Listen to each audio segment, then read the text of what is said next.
আসসালামু আলাইকুম। কেমন আছেন আপনারা? আমি তো আলহামদুলিল্লাহ ভালো আছি। আজকের রেসিপিতে থাকছে চিংড়ির মালাইকারি। আর চিংড়ির মালাইকারিটা যেহেতু একটু দুধ এবং মালাইয়ের ব্যাপার থাকে, তাই আমি এখানে হলুদ, মরিচ, লবণ ছাড়া চিংড়িটাকে ভেজে নিচ্ছি। এতে করে কালারটা সুন্দর হবে এবং স্বাদটাতেও কোনো রকমের একটা ভাব চলে আসবে না।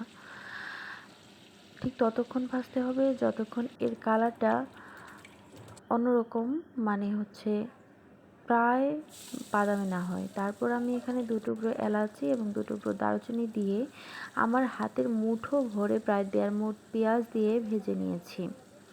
পেঁয়াজটা আমি ততক্ষণ ভেজেছি যতক্ষণ এটা একটা সফট হয়ে না আসে। তারপর আমি এখানে আমার প্রয়োজন মতো কাঁচামরিচ অ্যাড করেছি, খুবই কম, যেহেতু আমার বাবুরা আছে, ওরা খায়। তারপর আমি সাথে এই যে পানিটা দেখছেন, এটা হচ্ছে চিংড়ি মাছের গিলু থাকে যে, সেই পানিটা দিয়ে কতক্ষণ নেড়ে আমার কাছে মনে হয়েছে এখানে এটুকু পরিমাণ আদা রসুন দিলেই পারফেক্ট। বেশি আদা রসুন দিলে গ্রানটা চলে যাবে, স্বাদটাও চলে যাবে।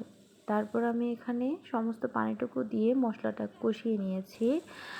এর ভেতর আমি অ্যাড করব বাদাম বাটা।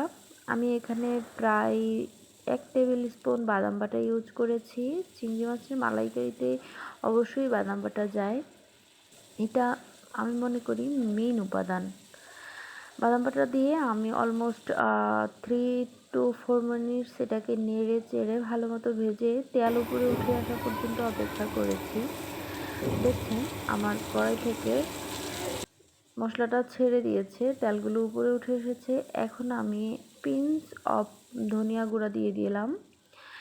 ধনিয়া গুঁড়া দিলে হয় কি, জিনিসটা স্বাদটা অনেকটা পারফেক্ট লাগে। আগে আমি ধনিয়া গুঁড়া খেতাম না, এখন ভালোই লাগে। এরপর আমি চিংড়ি মাছটা দিয়ে ভালো মতো মেখে নেড়ে চেড়ে নিয়ে এর ভেতর আমি একদম সরসহ দুধ দিয়ে দিয়েছি। দেখেন, এই তো আমার কাছে মনে হয়েছে যে সরসহ দুধটা দিলে মালাইকারিটা খুব ভালো হবে। আর দুধের পরিমাণ কম মনে হওয়াতে আমি আরেকটু দুধ অ্যাড করলাম। আর আমি এখানে একেবারে 25 গ্রামের এক প্যাকেট দুধ দিয়েছি, যেটা আমার ক্যামেরাতে স্কিপ হয়ে গিয়েছে, সরি ফর মাই মিস্টেক। এরপরে আমি এখানে দিয়ে দেব 1 ফালি লেবুর রস। এর চেয়ে বেশি লেবুর রস দিলে টক ভাব এসে যাবে। আর পিঞ্চ অফ সুগার।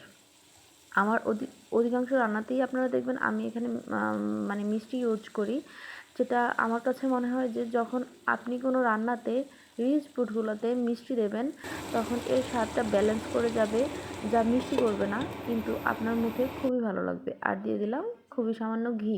আমি ঘিটা তেমন একটা ইউজ করি না। আর দেখুন কি সুন্দর হয়েছে আমার চিংড়ি মাছের মালাইকারি। ধন্যবাদ, আমার সাথেই থাকবেন।